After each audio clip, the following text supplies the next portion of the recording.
Bonjour à tous, bienvenue sur cette vidéo. Pourquoi les profils pervers fascinent-ils autant? Je suis Tiffany, psychologue, thérapeute psychocorporelle et conseillère en fleurs de bac, et je vous partage mes connaissances, mes expériences dans le domaine de la psychologie, de la physique quantique et de la spiritualité.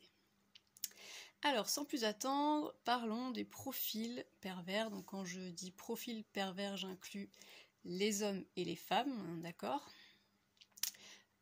Donc on va parler de la fascination qu'exerce ce type de profil sur les autres. Et je vais vous expliquer un petit peu comment ça se passe, comment ça se met en place. Donc d'abord, il faut savoir que les profils pervers peuvent être soit des personnes organisées sur un versant psychotique avec une dominante paranoïaque. Et c'est dans cette structure psychologique que vont s'exprimer des mécanismes de défense pervers. Ou alors, donc là c'est une hypothèse vers laquelle je tends, mais il y a deux écoles en psychologie. Certains pensent que la structure perverse existe, et certains pensent qu'elle n'existe pas. Donc moi je tendrai plus vers cette hypothèse par la massivité des défenses perverses en fait, et le fait que tout s'organise sur un mode de défense où l'autre est totalement nié, utilisé à des fins de pour éviter en fait la décompensation. Donc ça c'est mon hypothèse, après ce n'est que mon avis, ce n'est que mon point de vue. Donc voilà, donc ça c'était pour la psychoclinique. Ensuite, donc ce qui va se passer concrètement, c'est que les profils pervers vont utiliser l'autre pour projeter tous leurs traits négatifs, en fait, tout ce qu'ils ne supportent pas chez eux, tout ce qui est angoissant, tout ce qui les fait se sentir inférieurs, moins que rien, etc. Tout ça, ils vont le projeter à l'intérieur de l'autre, et pour ce faire, ils vont devoir les manipuler, puisque les gens, si vous voulez, naturellement, ne se laisseraient pas faire. D'accord ? Et c'est pour ça qu'ils utilisent tout un arsenal de mécanismes de manipulation pour que l'autre, finalement, se plie à ce mode de fonctionnement qui n'est pas sain. Donc la première chose qu'ils vont faire dans le tout début de la relation, c'est ce qu'on appelle la fusion. D'accord ? Ils vont faire en sorte que l'autre et lui-même se confondent tellement qu'à la fin, on ne sait plus qui est qui, et qu'il est beaucoup plus facile de projeter dans l'autre ce qui nous appartient de mal et de récupérer en quelque sorte tout le positif pour soi-même. Donc c'est ce que va faire le pervers. Et il va commencer par ce qu'on appelle le love bombing. Donc le love bombing, c'est un débordement d'amour. En fait, il va donc vous faire des déclarations enflammées, vous dire par exemple que vous êtes la meilleure chose qui ne lui soit jamais arrivée, qu'il a jamais aimé comme ça. Donc tout ça, c'est comme un petit peu un genre d'hypnose en fait, hein. Il hypnotise sa victime. Et le souci, c'est que ça s'apparente à de l'amour. Et du coup, dans les relations amoureuses, on pense que tout ça, c'est une sorte de fusion affective, d'une fusion amoureuse, alors que c'est une fusion qui n'est pas saine et qui là peut être un gros red flag dans les relations. Donc une fois qu'il a fait ça, il peut aussi faire par exemple ce qu'on appelle un genre de collage, c'est-à-dire qu'il sera là tout le temps. Il va vous appeler tout le temps, vous écrire tout le temps, faire en sorte qu'il n'y ait plus d'espace en fait entre lui et vous, ou elle et vous. Que justement ça participe à cette confusion de qui est qui pense quoi, il va vous dire que vous êtes pareil, que vous pensez les mêmes choses, que vous ressentez les mêmes choses, et tout ça, ça participe à gommer la séparation entre soi et l'autre en fait. Donc c'est très intéressant à repérer, et justement de garder les yeux ouverts sur tout ça, parce que le souci en amour, si vous voulez, c'est que, comme on dit si bien, l'amour rend aveugle. Et le profil pervers va, profiter de ça pour vous faire croire que c'est de l'amour et que c'est tellement beau, c'est tellement particulier que ça implique en fait une fusion, que ça implique ce mode de fonctionnement, ce collage, etc. Alors que pas du tout. Et donc tout ça, ça va baisser votre garde pour que vous tombiez amoureux ou amoureuse. Et une fois que vous êtes amoureux ou amoureuse, c'est beaucoup plus compliqué, si vous voulez, de repérer ensuite ce qui se passe, puisque y a les sentiments qui s'en mêlent et qui... et vous excusez beaucoup plus de choses en fait. Vous excusez parce que vous aimez l'autre et vous avez envie que ça marche, et vous allez faire des efforts quand lui, si vous voulez, son intention, c'est de survivre psychiquement, c'est de vous utiliser. Donc, passer cette phase de love bombing et de fusion affective, il va user d'autres mécanismes qui là sont beaucoup moins sympathiques et positifs, c'est-à-dire qu'il va vous dire une chose, puis vous dire l'inverse, faire une chose et dire l'inverse, vous faire croire que c'est vous qui avez un souci parce que c'est vous qui avez mal compris, vous retournez le cerveau, et tout ça, en fait, ce sont des mécanismes qui visent à créer de la confusion chez vous pour que vous ne puissiez plus penser correctement les choses et que vous ne puissiez pas vous rendre compte finalement de ce qui se passe. Donc ça, c'était la première partie. Et donc la seconde partie, quand on rentre dans des mécanismes beaucoup plus pervers et qui là vont viser non plus à valoriser l'autre et à créer une fusion, ça va être plutôt de rabaisser l'autre pour justement se glorifier soi-même et se renarcissiser, puisque le narcissique, on dit narcissique, mais en fait parce qu'il y a une énorme faille narcissique, et pour pallier à cette faille, il va aller puiser dans le narcissisme de l'autre tout ce dont il manque et tout ce dont il a besoin. Donc c'est ça qui va se passer. Et quand il fait ça, il y a quelque chose qui est intéressant à remarquer, c'est que ça crée chez l'autre de la sidération. Et la sidération, si vous voulez, c'est proche de la fascination. La fascination, c'est comme hypnotiser, immobiliser, maîtriser. Et la sidération, c'est pareil, en fait. Vous êtes tellement... vous êtes tellement face de quelque chose que vous ne comprenez pas, qui est choquant et qui vous rend confus, qui brouille tous vos repères, que vous n'arrivez plus là aussi à penser, vous n'arrivez plus à réagir, et en fait, vous ne pouvez plus correctement vous positionner dans la relation. Et il profite de ça pour vous maintenir sous emprise. Donc ça, c'est la deuxième étape. Et ce qui faut comprendre... Alors attendez,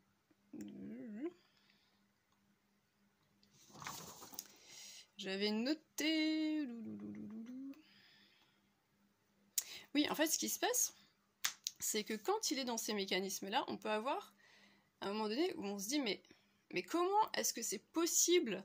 Comment est-ce qu'il fait ou comment est-ce qu'elle fait pour mentir avec un tel aplomb, avec une telle assurance, pour me soutenir mordicus qu'il a dit ça alors qu'il a dit autre chose, et en fait, on est vraiment sidéré et on se dit mais si moi je faisais la même chose, ça se verrait sur mon visage, en fait, j'aurais un rictus bizarre, ou tout mon corps me trahirait, parce que je ne peux pas, ce serait tellement incohérent. Enfin, cette incohérence que je porterais, ça me tiraillerait, en fait. D'accord? Il y aurait une dichotomie à l'intérieur de moi, ça pourrait pas fonctionner. Et en fait, il y a une hypothèse en psychoclinique, c'est que les gens qui sont structurés justement sur le mode pervers, c'est que leur inconscient serait divisé en plusieurs compartiments, indépendants les uns des autres, comme des mondes à part, des bulles, comme des bulles, et que chaque bulle serait indépendante, et que le pervers naviguerait entre ces différentes réalités, et qu'un jour il peut être dans cette bulle numéro A, le deuxième jour il peut être dans la réalité numéro B, et le troisième jour dans la réalité C. Mais vous êtes toujours dans la même réalité, donc ça vous rend complètement confus, vous ne comprenez plus rien, tandis que lui, il évolue là-dedans, comme si c'était tout à fait normal. Et il expulse ce truc-là, ce mode de fonctionnement, voilà, qui est presque schizophrène, hein. Mais lui, il y arrive très bien. Il expulse ça à l'intérieur de vous. Vous essayez tant bien que mal de suivre le fil des choses, alors que vous n'y arrivez pas du tout, parce que vous n'évoluez que dans une seule réalité. D'accord, on dit une chose un jour, le lendemain, cette chose n'a pas changé. On se rappelle l'avoir dite. Et ça, c'est un conseil que je donne aux gens, c'est de noter justement ce qu'il a dit, ce qu'il a fait, ce qui s'est passé, pour vous garder une trace écrite et garder garder la tête hors de l'eau et ne pas vous noyer dans tout ce qui est contradictoire, les paradoxes, les contradictions, parce que lui, il évolue là-dedans comme un poisson dans l'eau, et c'est vous qui allez couler à sa place en fait. C'est ça le truc. Et ça, ça fonctionne aussi parce qu'on est tombé amoureux et qu'on veut, enfin, on voit le bien chez l'autre, d'accord, on veut, on ne voit que ses qualités, on ne voit pas ses défauts. Quand il nous fait des reproches, on les prend pour soi, etc. Et c'est important de toujours garder sa lucidité, ses yeux grands ouverts, et ne pas oublier qu'en fait, tout ça, c'est un mode de fonctionnement pour éviter la décompensation. Lui, il cherche avant tout à éviter la décompensation. Donc tous les moyens sont bons, en fait. Tous les moyens sont bons, quitte à, justement, plutôt que lui s'autodétruire et décompenser, plutôt il préférerait, si vous voulez, que l'autre plonge et que l'autre aille jusqu'au suicide, hein, c'est arrivé, plutôt que ça lui arrive à lui. Donc tous les moyens sont bons, et il ne se rend pas compte, c'est inconscient, il ne se rend pas compte de ce qu'il fait. D'accord ? Alors, il y a différents profils, il y a certaines personnes qui se rendent à peu près compte des conséquences que ça a sur l'autre, mais en fait, ils sont tellement pris dans un engrenage, dans leur propre fonctionnement, et ils ne savent pas faire autrement, puisqu'ils ont toujours fait comme ça. Donc en fait, ils n'arrivent pas à comprendre qu'est-ce qui va pas et comment est-ce qu'ils pourraient faire pour faire les choses autrement. D'accord, c'est une remise en question trop compliquée pour eux. C'est trop compliqué. Et c'est pour ça que c'est à la victime de faire un travail pour ne pas sombrer, parce que la victime, elle a beaucoup plus de capacité de remise en question, justement, c'est ce qui la perd, mais c'est aussi ce qui peut la sauver. Et c'est aussi pour ça que je parlais dans une précédente vidéo de responsabilité. Je crois que c'est dans le triangle infernal. La victime est responsable dans le sens, pas dans le sens, c'est pas du tout dans un sens culpabilisant que je voulais dire, c'est plutôt dans un sens où elle a la capacité de reprendre le pouvoir, non pas sur la relation, mais sur sa vie, et justement sur ses pensées. Toi tu penses ça, moi je pense ça. Toi tu as agi comme ça, moi j'ai agi comme ça. Remettre de la distance, remettre la séparation qui est saine à la base, et que le pervers va effacer, gommer pour justement vous manipuler et vous mettre sous emprise. C'est à vous de remettre cette distance. C'est à vous de reprendre votre pouvoir d'action et votre responsabilité, dans le sens qu'est-ce que je fais qui alimente cette situation ? Comment est-ce que je peux faire pour mettre de la distance là où il n'y en a plus ? Comment est-ce que je peux faire pour ne pas me laisser dénigrer ? Donc ça, c'est un gros travail sur les limites qu'il faut faire. Et tout ça, je pense que je vais faire une vidéo spéciale pour apprendre à contre-manipuler, en fait, et pour reprendre son pouvoir, parce que c'est hyper important. Et la chose que j'ai oubliée, que je voulais dire en tout premier, zut,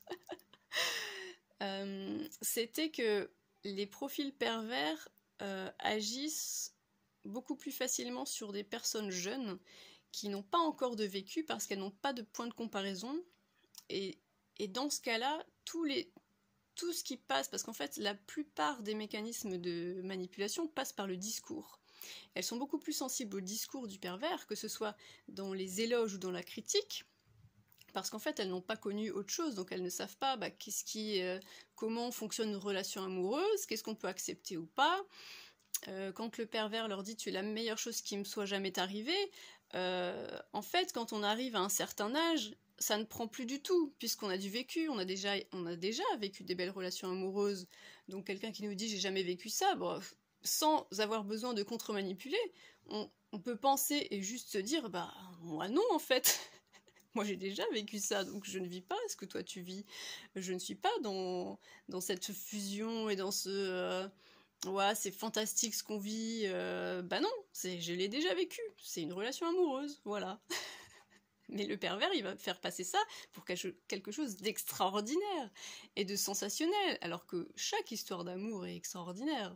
Chaque histoire d'amour est très belle. Sauf que lui, il va vous faire miroiter monts et merveilles pour mieux vous descendre. Et c'est ça qui va être dur aussi, c'est la chute après. Donc, je vous parlerai voilà, de tout ça en détail dans une autre vidéo. Hein, comment reprendre son pouvoir et quelle est sa responsabilité dans la relation. Mais en tout cas, voilà, j'espère vous avoir donné des réponses sur voilà, comment se passe la fascination, comment est-ce que le pervers exerce une fascination sur sa victime. Donc en passant par la fusion et en passant par la sidération. Donc ça, c'est deux gros chantiers dans son mode de fonctionnement. Et comme dit, je suis pas d'accord avec les gens qui disent c'est des monstres, ils font ça exprès. Alors, je suis d'accord dans le sens où c'est ce que la victime ressent. La victime peut ressentir des choses absolument horribles comme une haine projetée sur elle et un sentiment d'annihilation, parce que c'est ça. Mais en fait, il faut savoir que c'est un mode de fonctionnement. C'est-à-dire que il ne sait pas fonctionner autrement. Il pense que tout le monde fonctionne comme lui. Donc c'est pas tant vous le problème en fait, c'est comment est-ce qu'il fonctionne et comment est-ce qu'il fonctionne par rapport aux autres et à l'autre, d'accord? Donc ça il faut bien le garder en tête. N'hésitez pas si vous avez des questions, des réactions. Voilà, je lis tous les commentaires, j'essaye d'y répondre, de répondre à tous et likez, partagez si cette vidéo vous a parlé. Voilà, je vous souhaite une bonne journée et je vous dis à très bientôt. Au revoir.